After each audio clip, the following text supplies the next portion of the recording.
ಪ್ರಶ್ನೆಯಿಂದ ನನ್ನ ಮಾತುಗಳನ್ನು ಪ್ರಾರಂಭಿಸ್ತೇನೆ. ವೇದಿಕೆಯ ಮೇಲೆ ನನ್ನ ಹಿಂದುಗಡೆ ಇರತಕ್ಕಂಥ ಎಲ್ಲ ಆತ್ಮೀಯ ಗೆಳೆಯರೇ, ಎದುರುಗಡೆ ಕುಳಿತಿರ್ತಕ್ಕಂಥ ತಾಯಂದಿರೇ, ಹಿರಿಯರೇ, ಕಲ್ಯಾಣಕ್ಕೆ, ಬಸವ ಕಲ್ಯಾಣಕ್ಕೆ ಬಹಳ ದೊಡ್ಡ ದೊಡ್ಡ ಜನರು ಬಂದರು. ಅದರೊಳಗೊಬ್ಬ ಪುಣ್ಯಾತ್ಮ ಬಂದ. ವಯಸ್ಸಿನಲ್ಲಿ ದೊಡ್ಡವ, ಅನುಭವದಲ್ಲಿ ದೊಡ್ಡವ, ಅಂಥ ದೊಡ್ಡ ಮನುಷ್ಯ ಒಂದು ವಚನ ಬರೆದ.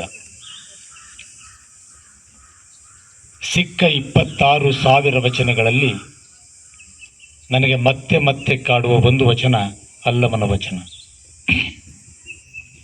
ಕಲ್ಯಾಣವೆಂಬ ಪ್ರಣತಿ, ಭಕ್ತಿರಸವೆಂಬ ತೈಲ, ಆಚಾರವೆಂಬ ಬತ್ತಿ, ಬಸವಣ್ಣನೆಂಬ ಜ್ಯೋತಿ. ಅವನು ಬರೆದಿದ್ದು ಕಲ್ಯಾಣವೆಂಬ ಪ್ರಣತಿಯಲ್ಲಿ ಭಕ್ತಿರಸವೆಂಬ ತೈಲವನೆರೆದು ಆಚಾರವೆಂಬ ಬತ್ತಿಗೆ ಬಸವಣ್ಣನೆಂಬ ಜ್ಯೋತಿಯ ಮುಟ್ಟಿಸಲು ಅಂತಕ್ಕಂಥ ಒಂದು ಮಾತನ್ನು ಹೇಳ್ದ. 196,000 ಶರಣರಿದ್ದಾಗಲೂ ಕೂಡ ಅಲ್ಲಮ ಹೇಳಿದ್ದು ಮಾತ್ರ ಬಸವಣ್ಣನೆಂಬ ಜ್ಯೋತಿಯ ಮುಟ್ಟಿಸಲು ಅಂತಕ್ಕಂಥದ್ದು. ಆತ ಬರೆದ ಅನೇಕ ವಚನಗಳಲ್ಲಿ 2 ಬಹಳ ಮಹತ್ವದ ವಚನಗಳು. ಒಂದು ಬಸವಣ್ಣನೆಂಬ ಜ್ಯೋತಿಯ ಮುಟ್ಟಿಸಲು, ಇನ್ನೊಂದು ಬಸವಣ್ಣ ನನಗೆಯೂ ಗುರು, ನಿಮಗೆಯೂ ಗುರು, ಜಗಕ್ಕೆಲ್ಲವೂ ಗುರು ಅಂತಕ್ಕಂಥ ಮಾತನ್ನು ಹೇಳ್ದ. ಯಾಕೆ ಹೇಳ್ದ ಅನ್ನುವ ಒಂದು ಸಣ್ಣ, ಯಾಕೆ ಬಸವಣ್ಣ ಗುರು?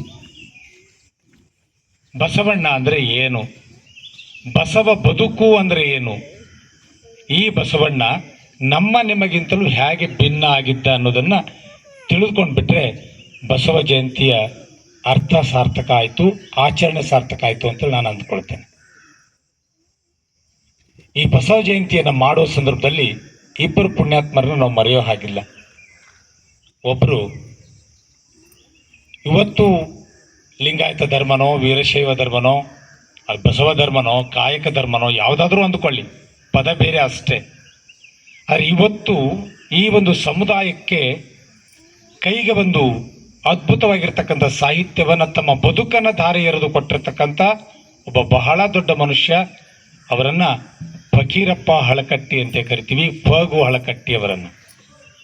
ನಾನು ಈ ವನವನ್ನು ಸುತ್ತಾಡ್ತಿರ್ಬೇಕಾದ್ರೆ ಬಸವಣ್ಣನಿಗಿಂತಲೂ ಪ್ರಮುಖವಾಗಿ ಬರಬೇಕಾಗಿದ್ದು ಫಗು ಹಳಕಟ್ಟಿಯವರ ಸಂದೇಶ. ಬಸವ ಜಯಂತಿ ಅಂತಕ್ಕಂಥದ್ದು ಇವತ್ತು ಪ್ರಪಂಚದುದ್ದಕ್ಕೂ, ಶರಣರ ಸಾಹಿತ್ಯ ಅಂತಕ್ಕಂಥದ್ದು ಇವತ್ತು ಪ್ರಪಂಚದುದ್ದಕ್ಕೂ ಸಾಧ್ಯ ಆಗಿದ್ರೆ ಅದು ಫಗು ಹಳಕಟ್ಟಿಯವರ ಶ್ರಮದಿಂದ.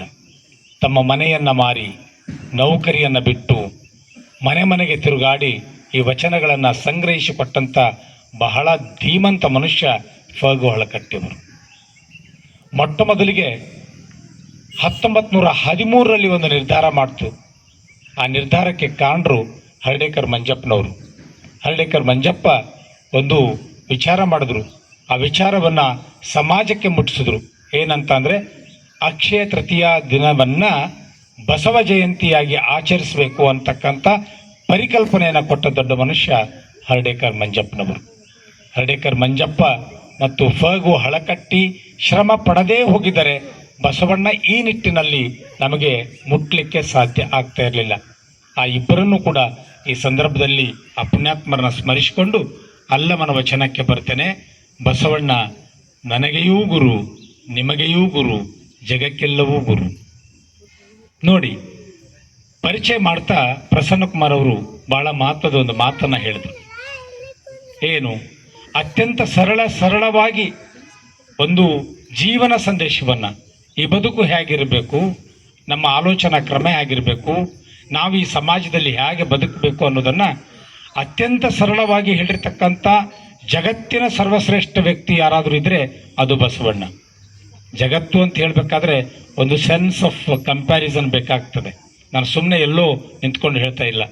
I have been teaching English literature, I have learned, I taught classicals of the world.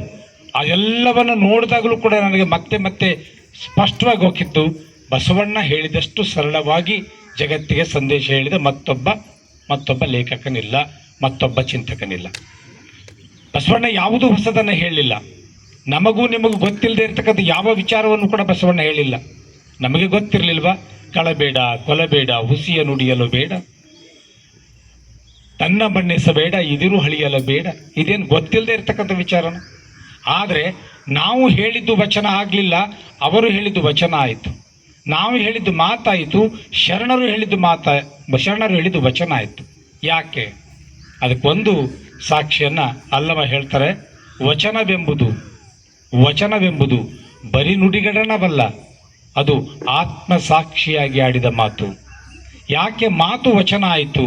ವಚನ ಯಾಕೆ ಮಾತಲ್ಲ ಅಂದರೆ, ಶರಣರು ಏನನ್ನು ನುಡಿದರೋ ಅದು ಆತ್ಮಸಾಕ್ಷಿಯಾಗಿ ನುಡಿದರು. ಅಂಥ ಒಂದು ಅದ್ಭುತವಾದ ವಚನ ಅಲ್ಲಮ ಪ್ರಭು ಬಸವಣ್ಣನ ಬಗ್ಗೆ ಹೇಳಿದರು. ಯಾಕೆಂದರೆ ಬಸವಣ್ಣ ಬರೀ ಒಬ್ಬ ವ್ಯಕ್ತಿಯಾಗಿ ಇದ್ದರೆ ಬಹುತೇಕ ನಾವು ಇವತ್ತು ಅವರನ್ನು ಸ್ಮರಿಸಿಕೊಳ್ತಾ ಇರಲಿಲ್ಲ. ಬದಲಾಗಿ ಬಸವಣ್ಣ ಒಂದು ಶಕ್ತಿಯಾಗಿದ್ದರು, ಕಾಯಕದ ಶಕ್ತಿಯಾಗಿದ್ದರು, ಆತ್ಮಸ್ಥೈರ್ಯದ ಶಕ್ತಿಯಾಗಿದ್ದರು, ಸಮಾಜ ಸುಧಾರಣೆಯ ಶಕ್ತಿಯಾಗಿದ್ದರು. ಅವರನ್ನು ನಂಬಿಕೊಂಡು 196,000 ಶರಣರು ರಾಷ್ಟ್ರದ ಬೇರೆ ಬೇರೆ ಭಾಗಗಳಿಂದ ಅಲ್ಲಿ ಬಂದದಕ್ಕಾಗಿ ಬಸವಣ್ಣನನ್ನು ಅವರು ಹೇಳಿದರು, ಕಲ್ಯಾಣವೆಂಬ ಪ್ರಣತಿ, ಭಕ್ತಿರಸವೆಂಬ ತೈಲ, ಆಚಾರವೆಂಬ ಬತ್ತಿ. ಆ ಬತ್ತಿಗೆ ಯಾರನ್ನು ಮುಟ್ಟಿಸಿದರೆ ಬೆಳಗಾಯಿತು, ಜಗತ್ತಿಗೆಲ್ಲ ಬೆಳಕಾಯಿತು ಅಂದರೆ ಅದು ಬಸವಣ್ಣನನ್ನು ಮುಟ್ಟಿಸಿದರೆ ಬೆಳಕಾಯಿತು ಅಂತಕ್ಕಂಥದ್ದು. ನೋಡಿ, ಪ್ರಪಂಚದಲ್ಲಿ ಇವತ್ತು ಎಲ್ಲರ ಮನೆಯನ್ನು ಮುಟ್ಟಿರ್ತಕ್ಕಂಥ ಒಬ್ಬ ಸಾಮಾಜಿಕ ಸುಧಾರಕ, ಚಿಂತಕ. ನಮ್ಮಲ್ಲಿ ಭಗವದ್ಗೀತೆ ಇದೆ, ಖುರಾನ್ ಇದೆ, ಜಂಡವೆಸ್ಟ ಇದೆ, ಜಗತ್ತಿನ ಅನೇಕ ಧರ್ಮ ಗ್ರಂಥಗಳಿದ್ದಾಗಲೂ ಕೂಡ ವಚನ ಶಾಸ್ತ್ರಕ್ಕೆ, ವಚನ ಸಾಹಿತ್ಯಕ್ಕೆ ಒಂದು ವಿಶೇಷವಾದ ಗೌರವ ಮತ್ತು ಮನ್ನಣೆ ಯಾಕೆ ಬಂತು ಅಂದರೆ, ಬಸವಣ್ಣ ಜನಸಾಮಾನ್ಯರ ಭಾಷೆಯಲ್ಲಿ ತತ್ವವನ್ನು, ವಿಚಾರಗಳನ್ನು ಕಟ್ಟಿಟ್ಟು. ಪ್ರಪಂಚದಲ್ಲಿ ದೇವರನ್ನು ಸ್ತುತಿಸುವ ಸ್ತೋತ್ರಗಳಿದಾವೆ, ಆದರೆ ದೇವರಿಗೂ ಕನ್ನಡವನ್ನು ಕಲಿಸಿದ ಒಂದು ಸಾಹಸ ಯಾವುದಾದ್ರೂ ನಡೆದಿದ್ರೆ ಅದು 12ನೇ ಶತಮಾನದಲ್ಲಿ ಬಸವಣ್ಣನಂಥ ಲೇಖಕರಿಂದ, ಚಿಂತಕರಿಂದ. ಅಂಥ ಒಬ್ಬ ಪುಣ್ಯಾತ್ಮನ ಬಸವ ಜಯಂತಿಯನ್ನು ಇವತ್ತು ಇಲ್ಲಿ ನಾವು ಆಚರಿಸ್ತಾ ಇದ್ದೀವಿ, ಬ್ಲೂ ಜೆ ಬಡಾವಣೆಯಲ್ಲಿ. ನಾನು ಇಡೀ ಆ ರಸ್ತೆಯಿಂದ ಇಲ್ಲಿವರೆಗೆ ಬರ್ತಿರ್ಬೇಕಾದ್ರೆ ನೋಡ್ತಾ ಇದ್ದೆ, ಒಂದು ಸಮಾಜವನ್ನು ಕಟ್ಟಿಕೊಳ್ಳೋದು ಅಂದರೆ ಏನು ಹೇಳ್ತಾ ಇದ್ರು ಪ್ರಸನ್ನ ಕುಮಾರ್. ಒಂದು 500 ಕುಟುಂಬಗಳಿಲ್ಲಿ ಇದ್ದಾವೆ. ಬಸವಣ್ಣ ಎಲ್ಲವನ್ನೂ ಸಮಾವಿಷ್ಟಗೊಳಿಸಿಕೊಂಡಿರ್ತಕ್ಕಂಥವನು. ಇವನಾರವ ಎಂದೆನಿಸದೆ ಇವನು ನಮ್ಮ ಮನೆಯ ಮಗನೆಂದೆನಿಸಯ್ಯ ಅಂತಕ್ಕಂಥ ಒಂದು ಸಂದೇಶವನ್ನು ಬಸವಣ್ಣ ಕೊಟ್ಟಿದ್ದಕ್ಕಾಗಿ ಆತ ಇವತ್ತಿಗೂ ನನಗೆ ಈ ಸಂದರ್ಭದಲ್ಲಿ ಒಂದು ಘಟನೆ ನೆನಪಾಗ್ತದೆ. ಬಾಗಲಕೋಟೆಯಲ್ಲಿ ಕೆಲಸ ಮಾಡ್ತಾ ಇದ್ದೆ. ಒಬ್ಬ ಕೆಳ ಸಮುದಾಯದ ಮಹಿಳೆ, ಮಾದಿಗ ಸಮುದಾಯದ ಮಹಿಳೆ, ಅವಳು ಇಡೀ ಬದುಕನ್ನು ಹಾಡು ಹೇಳ್ತಾ ಬದುಕಿದವಳು. ಆ ಹಾಡು ಹೇಳ್ತಕ್ಕಂಥ ಒಬ್ಬ ಸಾಮಾನ್ಯ ಮಹಿಳೆ ಒಂದು ವಿಚಾರ ಬದುಕ್ತಿದ್ಲವಳು. ಅವಳು ಹೇಳಿದೆ, ಅಪ್ಪ ಇದು ನನ್ನ ಬದುಕು ಬಸವ ಬದುಕು ಅಂತ ಹೇಳ್ತಿದ್ಲು. ಬಸವ ಬದುಕು ಅಂದರೆ ಏನು? ನಾ ಅಮ್ಮನ ಕೇಳಿದೆ, ಬಸವ ಬದುಕು ಅಂದರೆ ಏನು? ನಾನು ಏನು ಗಳಿಸ್ತೇನೆ, ನನ್ನ ಹಾಡಿನಿಂದ ಏನು ಗಳಿಸ್ತೇನೆ ಅದಕ್ಕೆ ಹೆಚ್ಚಿನ ಪಾಲು ಬಸವಣ್ಣನಿಗಾಗೇ ಇಡುತ್ತೇನೆ. ಗಣೇಶ ಚತುರ್ಥಿ ಬಂತು, 50 ರೂಪಾಯಿ ಕೊಡ್ತಿದ್ಲು. ಇನ್ಯಾವುದೇ ದಿನಗಳು ಬಂದು 10 20. ಆದರೆ ಬಸವ ಜಯಂತಿ ಅಂತ ಬಂತಂದರೆ ಅವಳು 100 ರೂಪಾಯಿಯನ್ನು ಎತ್ತಿ ಕೊಡ್ತಾ ಇದ್ಲು.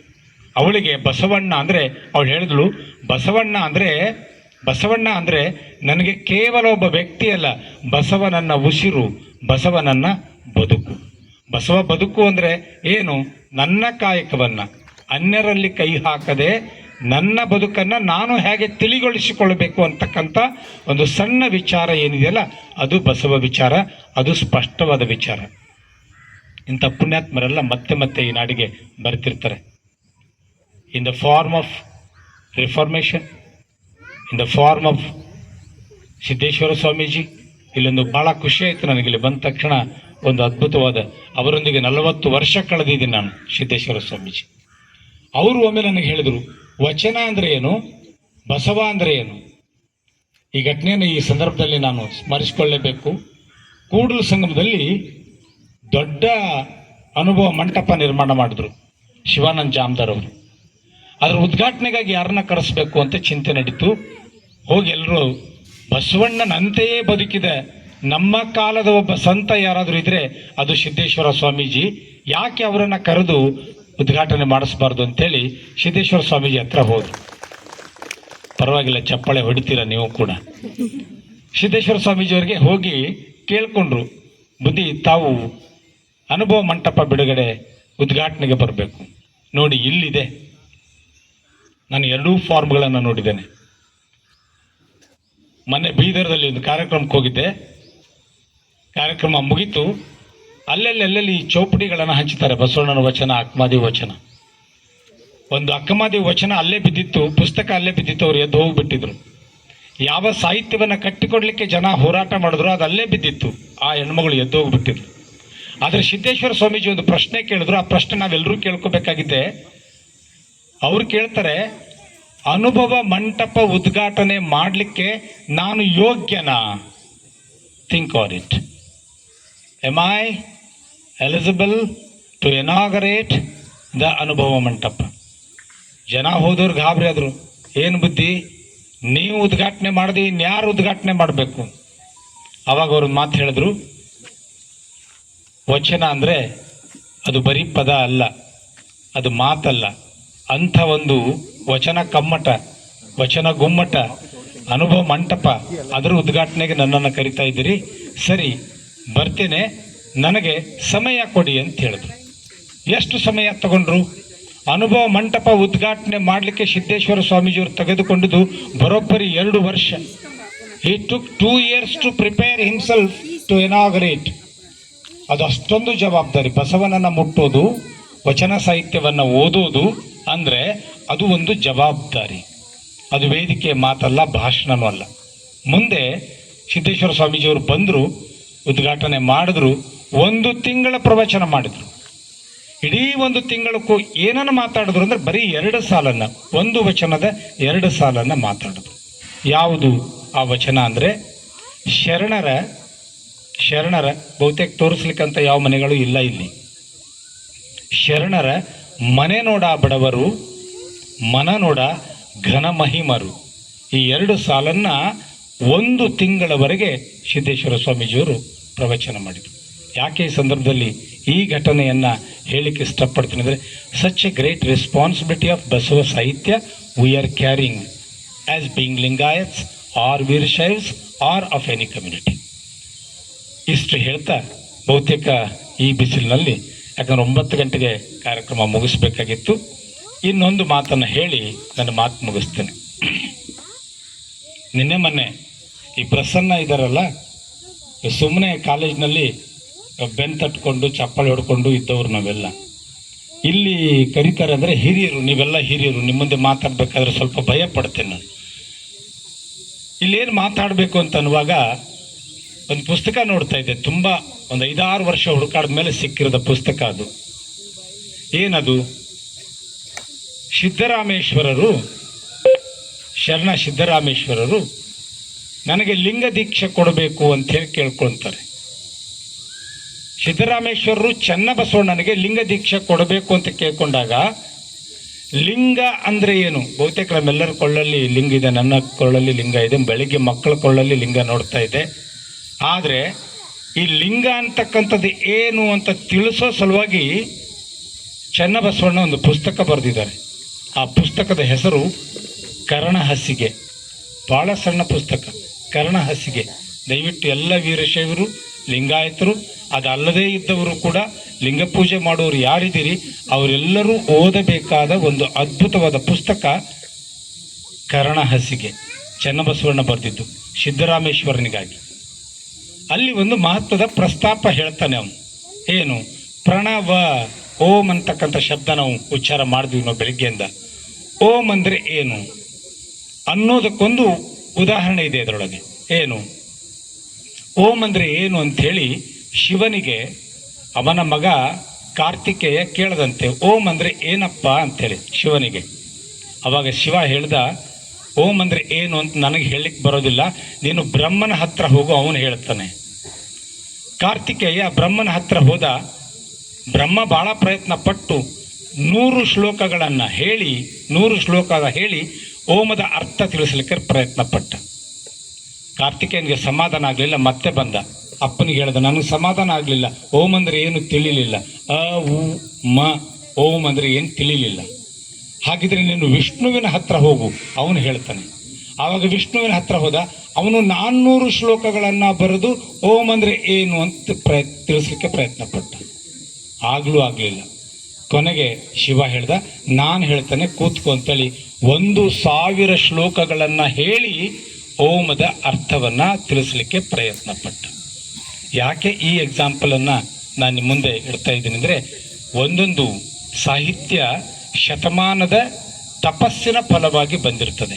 850 ವರ್ಷಗಳ ಹಿಂದೆ 1,96,000 ಶರಣರು ನಿರಂತರ ತಮ್ಮ ಶ್ರಮ ಮತ್ತು ಪರಿಶ್ರಮಗಳ ಮೂಲಕ ವಚನ ಸಾಹಿತ್ಯವನ್ನು ಕೊಟ್ಟು ನಮ್ಮೆಲ್ಲರ ಒಂದು ಅಸ್ಮಿತೆಗೆ, ಎಕ್ಸಿಸ್ಟೆನ್ಸ್ಗೆ ಕಾರಣ ಆಗಿದ್ದಾರೆ. ಅಂಥ ಪುಣ್ಯಾತ್ಮನ ಜಯಂತಿಯನ್ನು ಇವತ್ತು ನಾವು ಬ್ಲೂಸೆ ಬಡಾವಣೆಯಲ್ಲಿ ಅತ್ಯಂತ ಸಂಭ್ರಮದಿಂದ ಮಾಡಿದ್ದೀವಿ. ಇಬ್ಬರನ್ನ ನಾನು ಈ ಸಂದರ್ಭದಲ್ಲಿ I have to thank them. ನಾನು ಶಿವಶಂಕರಪ್ಪ ಅವ್ರನ್ನ ನಾನು ಮೊಟ್ಟ ಮೊದಲಿಗೆ ಭೇಟಿಯಾಗಿದ್ದು ಹೈದರಾಬಾದ್ನಲ್ಲಿ ಯೋಗಸ್ಥ ಕ್ರಾಂತಿ ನನ್ನ ಕೃತಿ ಇಲ್ಲಿದೆ, ಈಗ ಇಟ್ಟಿದ್ದೀವಿ. ಪುಸ್ತಕ ಯಾಕೆ ತೊಗೊಂಡು ಬಂದಿದ್ದೀವಿ ಅಂದರೆ, ವಚನ ಸಾಹಿತ್ಯ ಅಂದರೆ, ಶರಣರು ಅಂದರೆ ಅದು ಪುಸ್ತಕ ಪರಂಪರೆಯ ಸಾಹಿತ್ಯ. ಬರೀ ಪೂಜೆ ಮಾಡಿ ಮಂಗಳಾರತಿ ಮಾಡಿ ಹೋಗೋ ಸಾಹಿತ್ಯ ಬೇರೆ ಇರ್ಬೋದು, ಆದರೆ ವಚನಕಾರರು ಮಾತ್ರ ಹೋರಾಡಿದ್ದು ನೋಡಿ.